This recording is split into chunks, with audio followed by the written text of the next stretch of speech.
When we look at history, it's impossible to miss the monumental shifts that have occurred. The Industrial Revolution wasn't just a time of innovation and expansion. It also sowed seeds of profound social change, particularly for women. As more women entered the workforce, they began fighting for the very things we still talk about today: equal pay, equal opportunity, and fair treatment. But let's be honest, despite the progress, we know the workplace isn't a level playing field. Fast forward to the present. A recent McKinsey report shows the global wage gap still exists, with women earning on average 81 cents for every dollar earned by men. Whether it's the pay gap, career progression barriers, or the pressure to balance work and family life, women continue to face unique challenges. This year's Gender Snapshot report by the United Nations revealed that women spend 2.5 times as many hours a day on unpaid care and domestic work as men. In today's conversation, we'll explore not only how these dynamics impact women, but also what's being done to change the future of work. Welcome to the Big Business Insights podcast, brought to you by Old Mutual Corporate. I'm your host, Blessing Utete, the Managing Executive at Old Mutual Corporate Consultants. By meeting thought leaders and visionaries across sectors, looking at the past, the present, and the future, we aim to give business leaders the 360-degree advantage. Joining me today are two business leaders who each have their own stories to tell, their own expertise to share, and their own unique takes on how we can create room for gender equality in the workplace. I'm joined by Phillipa Geard, the founder and CEO of RecruitMyMom. Welcome, Phillipa. Thank you, Blessing. I really appreciate the opportunity to share some thinking and thoughts with you. We've also got Celiwe Ross, Director of Strategy, Sustainability, People and Public Affairs at Old Mutual, joining us today. Welcome, Celiwe. Thank you so much, Blessing. Thank you for having me. I'm really looking forward to the conversation. Thank you. I mean, it's really great, and I actually feel privileged to be talking to both of you today, and I'm really looking forward to hearing your thoughts on this topic. But maybe to get us going, I'd like to hear from both of you, what comes to your mind when you reflect on challenges women have faced in the past and how those have evolved? Maybe we can start with Phillipa. Yeah, that's a really good opening question for us, Blessing, because I think that it's always good to stop and pause and reflect on how far we've come. We're so busy charging forward that we forget actually where we've come from. And I think societal norms have largely influenced the role of women in the work. And if I look back, I think about the levels of exclusion that have happened in the past and the challenges that women had in specific industries or roles that they could or could not play, and how that has changed. And cultural norms have also influenced the way women are working today. And so the way people think about women in the workplace has changed. And particularly in the last, even for me, in the last 30, 40 years, I've seen a change, a significant change. And I think a large impact has come from the internet and technological changes, which has assisted the societal norms and cultural changes that we're seeing in the workplace. So I hand over to Celiwe. So, Blessing, I think that's a great question. And much like Phillipa, I think it's good to reflect on the past, like look backwards before we just charge forwards. Mine is a bit of a personal reflection because my career started in the mining industry. And what a place that is completely unwelcoming, actually, to women. But looking forward, I either mentor or follow so many other women who followed that profession, who've gone on to do great things. And it's wonderful to see how the industry has transformed itself to be, I think, more welcoming of all sorts. And I don't think it's just gender and race. It's all sorts. And having to think about redesigning workplaces and redesigning successful outcomes for women in the workplace. If you think about it, there were no changing facilities, no bathroom facilities underground for women, as an example, which makes it very difficult to thrive there.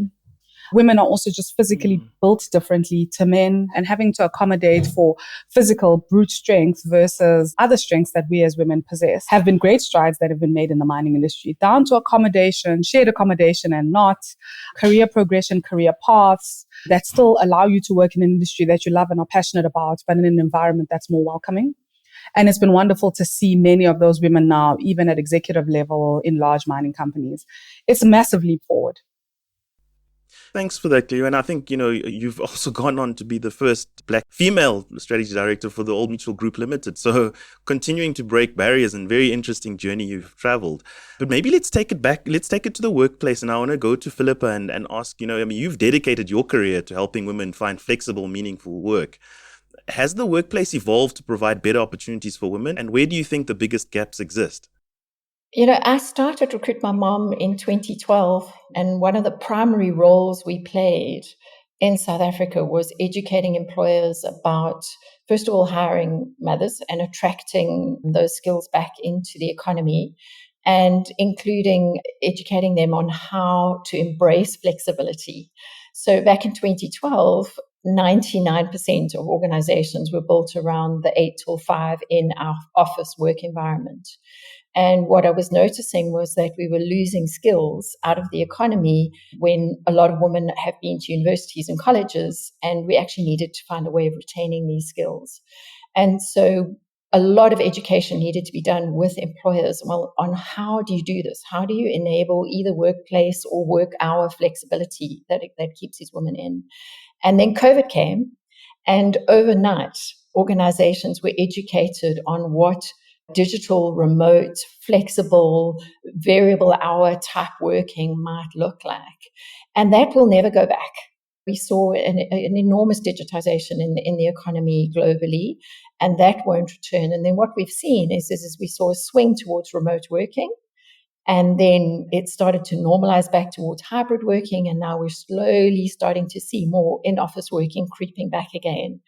So we've seen a change, but never again will we see that it will be an only 8 till 5 work environment. We're seeing changes in cultural behavior and norms around what people are looking for in terms of flexibility. And we have seen a big change and in mindset around workplace flexibility and the fact that people can be productive no matter where they work. You're quite right. I think, the COVID was quite a tipping point in terms of flexibility. And maybe going to Celiwe now, in terms of from your vantage point, how have the workplace policies shifted to accommodate some of these needs for professional growth, particularly when it comes to leadership roles? I mean, you've said you mentor currently other women in leadership roles. Maybe just your thoughts on what shifts still need to happen and what has happened. I thought Philippa's reflection just on what it was like around 2012 versus now, almost 10, 12 years hence, is such an interesting reflection. I mean, I'm a mom myself. I have 3 children. And it's interesting how at the start of my own career, you actually felt guilty for needing to take your child to a doctor's appointment or watch a sporting event during the workday, particularly in corporate South Africa. That certainly has changed, and it is the gift of COVID.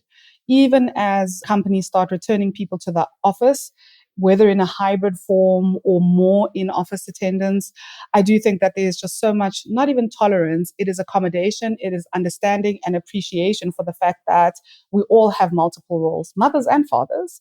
And the fact that actually women, research during COVID showed this, that women are adversely affected or impacted by having to solely either work from home remotely or be in the office. So our role as employer, I think, is to understand that dynamic more distinctly, is to create an environment that is more agile and I think accommodating of the fact that families look different today. I don't think it's just a woman's struggle. Some fathers struggle. Some families are not made up of any women at all. And so how do we introduce that level of flexibility in our thinking and in our policies to accommodate them, particularly when there's children involved, because the demands of children are not always predictable. A child falls ill at school, a child has a school concert or a soccer game or whatever the case may be. But more than anything, I think also finding moments to care for self.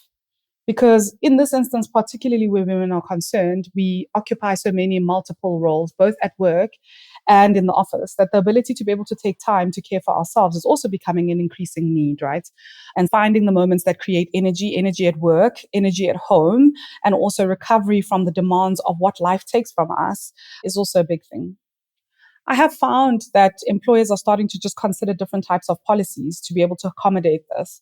And many of the international companies are leading the charge in this. I've seen all sorts of leave instances now that are becoming introduced over and above the normal kind of annual leave, sick leave, maternity leave. People are starting to consider things like women are falling pregnant later in life. Some women are struggling with infertility. Women are working longer, retiring later, and working well into their menopause, what that means. And the fact that families look different than they did 50 years ago. And so how do we accommodate families who give birth by surrogate, either because they're a same-sex couple or because they struggle with infertility? How do we accommodate families, especially same-sex couples who need to go and care for children that they've either adopted or given birth to via surrogacy to get the same benefits of caring for them as well? Plus all the other healthcare benefits that are now required to accommodate different types of people and different types of families. And I think that that is going to continue to be an advancement in the world of work.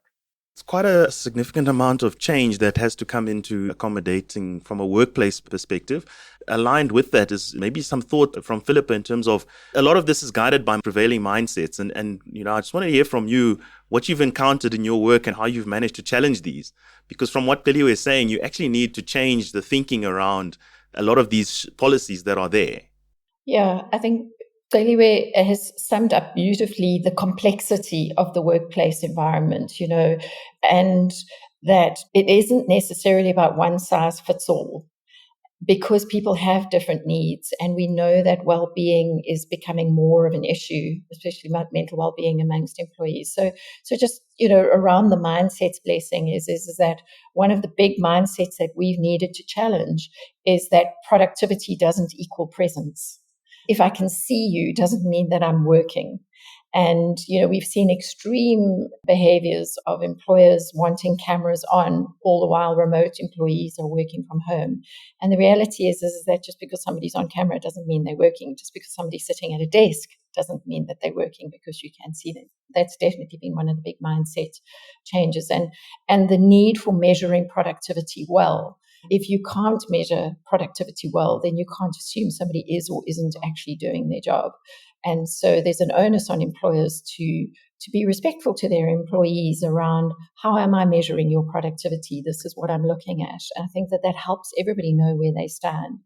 And then another mindset that we come up against, because I'm in the working mother space, is very much around that mothers don't take their careers seriously. And, I've got Celiwe on the line, and clearly she takes her career very seriously as a mother, which breaks all mindsets.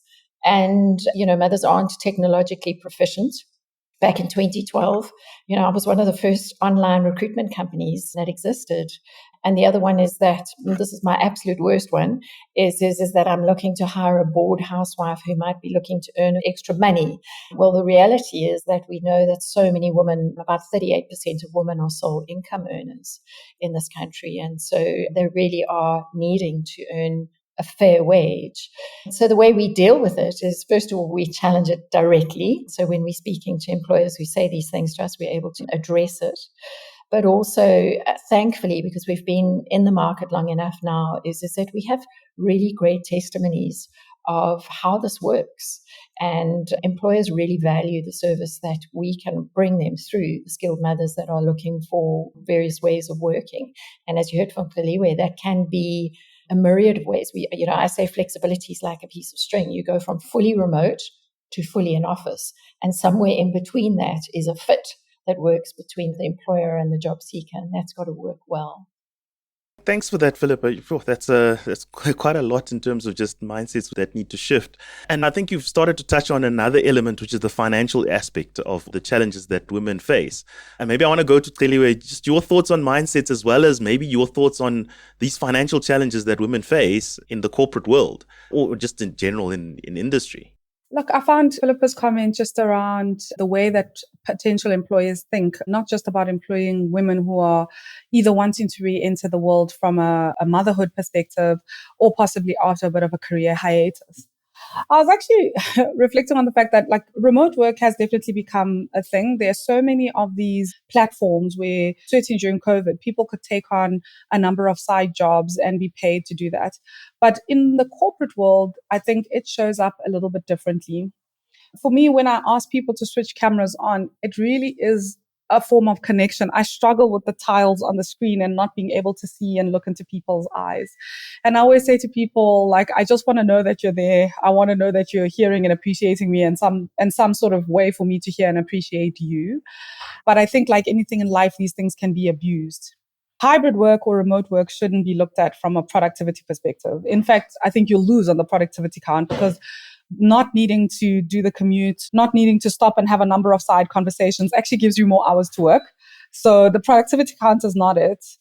I just think that certainly for us, from an Old Mutual perspective, the need to return, and we're back in the office 2 days a week, so still working hybrid. I think the need to be together is largely informed by two things. The first is really thinking about people who are early in their careers who need to learn functional skills. The things that sometimes you learn by osmosis, by observing who is good at which skill, sitting in a meeting and watching a negotiation underway, seeing someone produce a financial model and needing to learn how they do that. Like, of course, one can do research, one can play around, experiment, and try to figure it out.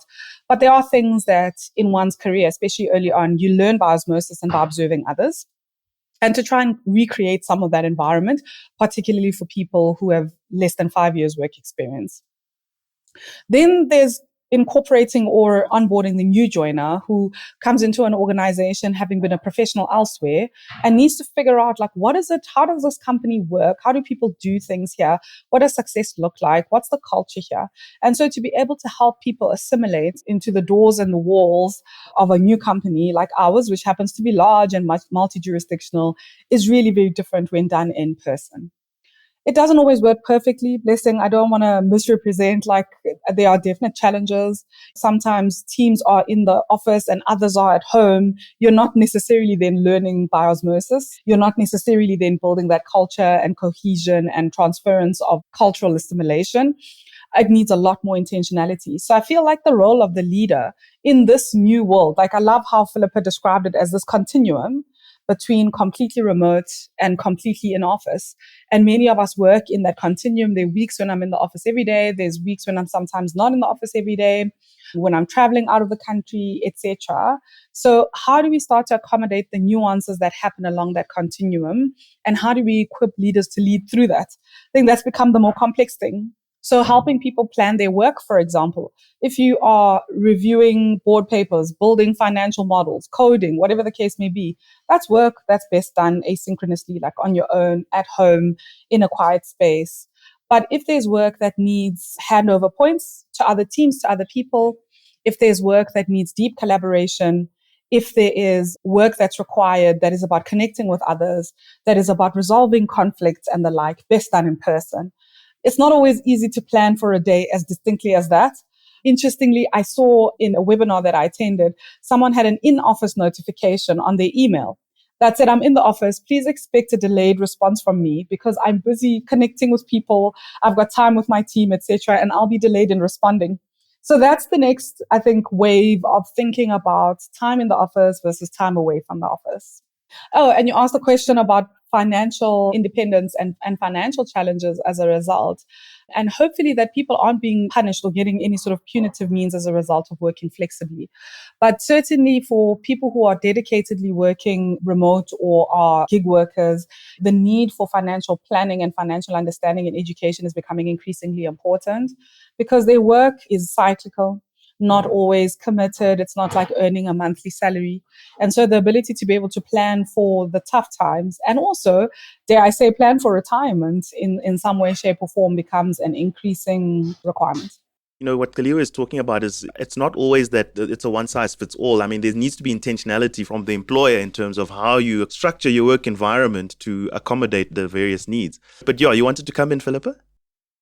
Just to support Celiwe on the hybrid side of working is that earlier this year we released one of the biggest working women's reports in South Africa, which is wonderful to finally, to get any South African data is incredible. And one of the results that came out of our report was that 59%, almost 60% of women would prefer hybrid working over any other form of working, which is that need for that connection, the need for seeing, and we are people at the end of the day. And so that's really important. And that's where that understanding the rhythm of what an organization needs is important. And I don't undervalue the needs of the organization, because at the end of the day, the health of the organization is what enables all of us to be able to work successfully in that organization. And so that organization will need to work out what is required in order for that organization to succeed, and then how do the employees then fit in with what is also required by the organization for them to both thrive. So it's not at the expense of one or the other, and I think that that's quite important. I agree with you there. And just maybe by going back to the comment from Celiwe in terms of financial challenges, we've also done some work around the dips in savings that women have for maternity leave and things like that. They do have an impact on the long-term savings that women have overall. So always good to think about the financial planning aspects that are required for women to make up for some of those. And I suppose, Phillipa, in your space, from a recruitment perspective, that's some of the things you think about from a financial perspective for women. Yeah, absolutely. We're seeing more and more women either being the sole income earners or the only breadwinner in home, or what we're calling the sandwich generation now, looking after the parents and the children. And so those financial needs are becoming imperative. And unfortunately, savings do get dipped into when people are either on maternity leave or needing to take a career break, or when they're becoming a single income earner. Or for many women, they don't have the opportunity to have somebody else bringing in an income, and so therefore use their savings during maternity leave, but then get straight back into work. And maybe clearly, without having a situation where the employer is adding more expense, how do you think employers can help women manage some of these challenges? As a starting point, Blessing, it's education. We do quite a lot of that, particularly during Women's Month, but also at key moments during the financial year. Tax season, when pension fund contributions change and the like, to help educate all our employees, but also at specific moments, women, because they have a different slant in terms of their responsibilities. Some of it being physical, like needing to take maternity leave, some of it being financial and personal circumstances wise as well. I just think that COVID gave employers an opportunity to show that they truly care. And I say that without trying to be glib.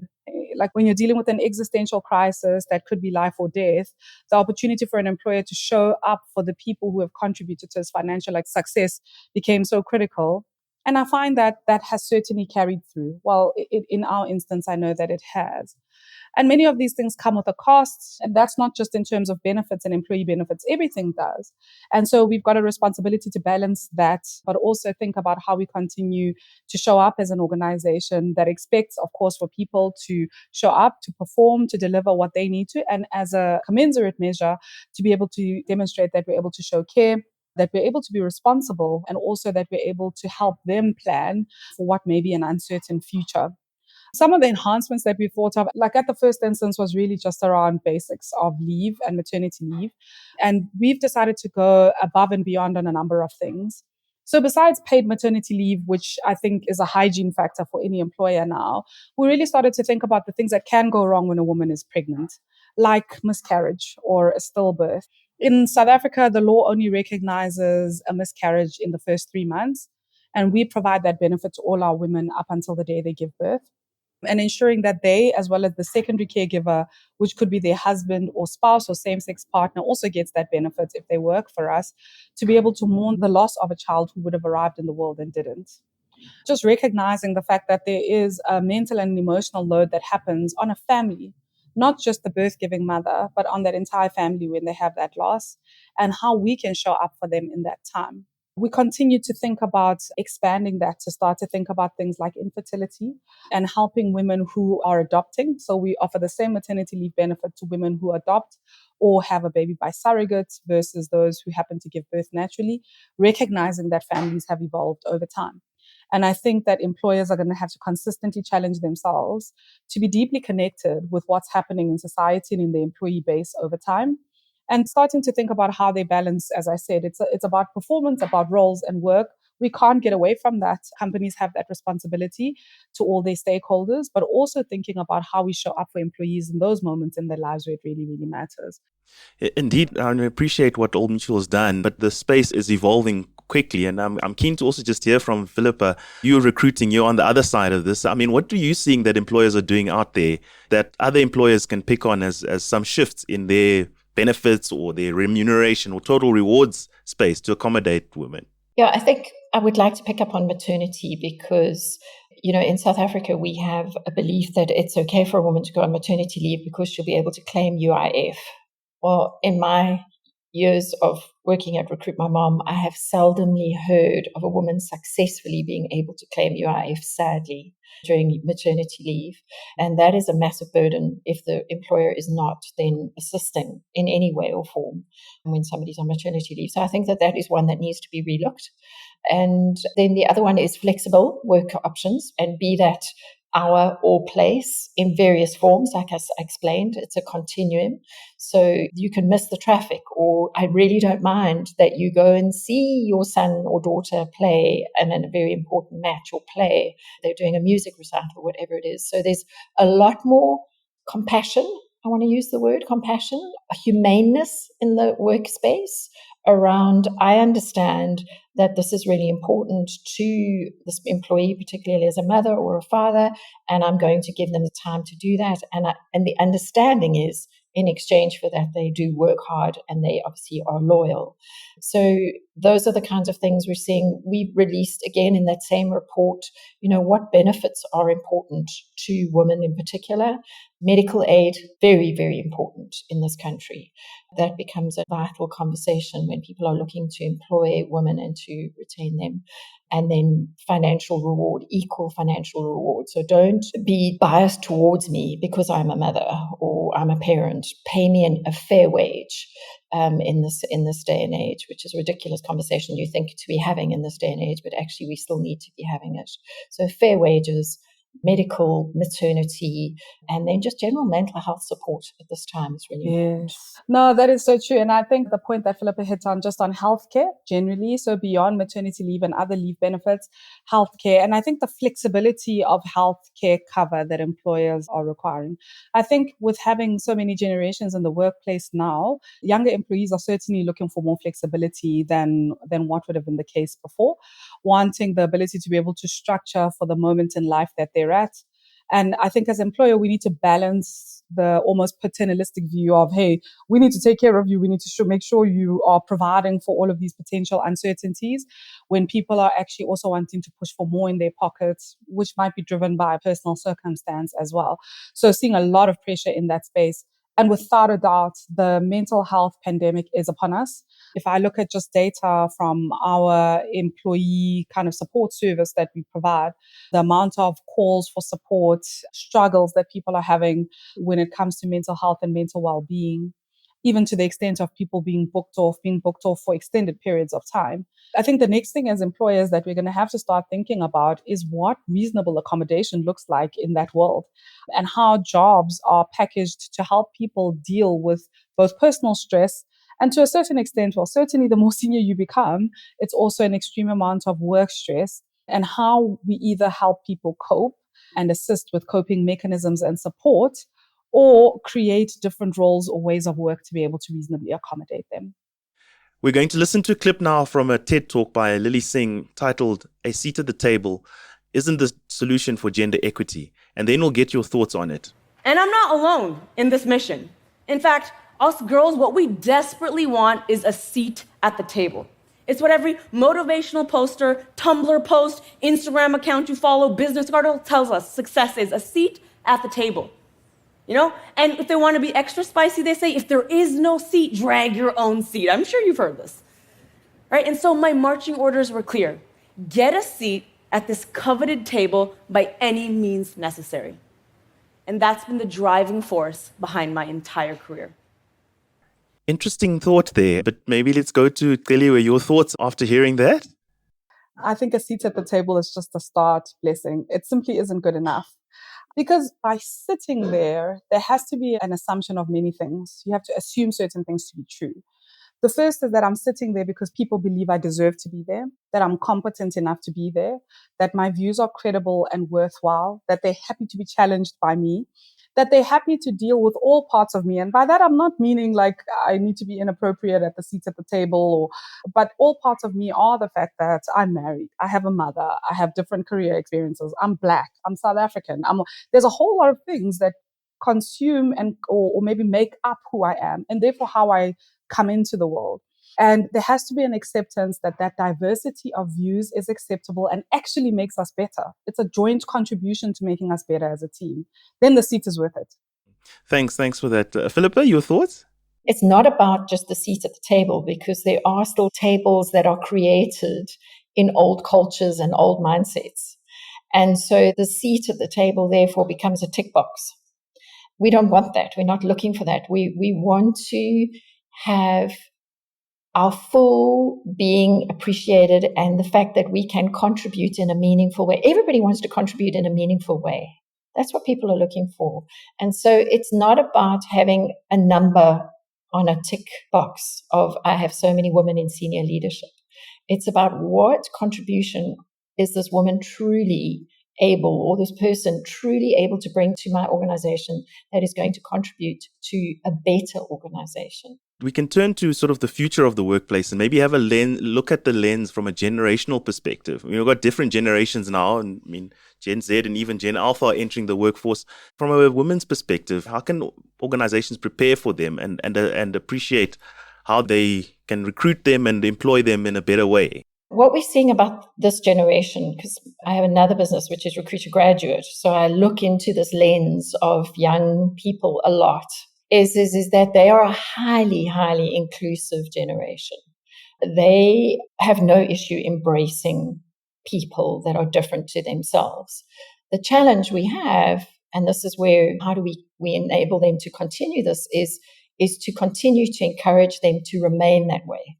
So that when they get into an organization where the culture has not yet shifted or the change has not happened, that they don't fall into that, but that they are agents of that continuous change of inclusion. The other thing is as Celiwe said earlier, is they value flexibility. How do organizations who particularly need to balance flexibility and having people in office, because that's very important, because again, for this young generation, they need that social interaction in the office. They need that mentoring. But they also want flexibility. They want to be able to do things in a different way. And so it's not then becoming just a woman conversation around flexibility. It's about a generational conversation as well. And it goes further than that. One of the other challenges, I'm going to end on this one, is they're also the two generations that are struggling probably the most with mental health. And so they're coming into organizations with that. And to Celiwe's point is how do we as managers, owners, business owners, organizations then facilitate and help our employees knowing that they have this challenge, and what role do we play in assisting with that? So that's my thoughts on the young generation coming in. I couldn't agree with you more. The daughter that's 18 as well. I mean, I can resonate with those thoughts. Celiwe, your thoughts? The thing is, this generation is also dealing with an influx of information and access like we've never had before. When I speak to young people, the greatest piece of advice I give to them is you've got to be sure that you're skilled at what you think you're skilled at. Like that you can sell something, that you can build something, that you can deploy something, whatever that is. Don't be in a rush for the next thing, because the lack of that initial skill that you were supposed to build is going to catch you up somewhere along the line. Somebody's going to be saying, but why can't you do that if you're already here? That doesn't mean you should slow down your progression. It means you must double down on building your skills as much as possible. And it sounds so cliched, but if there's anything that's true of the world today, you have to be open to learning. Such nuggets from both of you in terms of the world of work and how that's evolving. But as we get to a close, I mean, I want to ask you our cornerstone question, which we ask every week. What do you think we haven't said about this topic today? We start with you, Phillipa. Women aren't asking for the impossible and are not trying to be unreasonable. They're asking just for respect and understanding of the unique challenges that they face. And that's why I say you can extrapolate it to pretty much any employee. Yeah, Celiwe, I see you nodding there. You. No, 100%. I so resonate with everything that Phillipa said. I believe that the wars of the world, the conflicts of the world have been built by intolerance. It's just this unwillingness to accept that difference is okay. I don't have to agree with you. I don't have to see it the same way as you. And I don't have to hate you for the fact that you are different, look different, believe different, ascribe to something different than I do. I think that's just the next phase of leadership is really learning how to deal with difference, because it's coming at us in so many ways. There are gender fluidity considerations that we now have to think about. We have to think about longevity, people living longer, wanting to work longer, what retirement means for people, all of the needs around flexibility. There are so many things that are different in the workplace than they ever have been. Wow, what a way to summarize. I think, we just barely scratched, it feels like we've just barely scratched the surface on the topic. There's so much that could be said. But that brings us to the end of this episode. And I just really want to thank you, Phillipa and Celiwe, for joining us and sharing your insights and even your personal aspects that you've raised. But it's really been an enjoyable episode that we've had today. Thank you very much. Thanks, Blessing. Thank you, Blessing. Thanks very much. And thank you, Celiwe. I really enjoyed the conversation with you. Yeah, it was fun. Thank you so much. 3 ways to cultivate a more gender-inclusive work environment. First, there's the option to adopt a more flexible approach to working hours. Companies like RecruitMyMom allow businesses to tap into a pool of highly skilled women who need flexible hours. It's a win-win for both employers and employees. Second, it's important to provide financial wellness programs. It's crucial that women, particularly those balancing careers with family life, have access to support systems that help them plan for their financial futures. Whether it's saving for retirement or budgeting for today, financial security is key. And third, investing in holistic wellness so that people can take control of their health and well-being. At Old Mutual Corporate Consultants, we can advise you on the ideal solutions that consider the changing world of work. Visit Old Mutual Corporate's website or get in touch with us for more details. To all our listeners, let's keep the conversation going. How can we continue to break barriers for women in their workplace? Let us know your thoughts and sign up for our monthly newsletter to stay updated on the upcoming episodes and more great content. Until next time.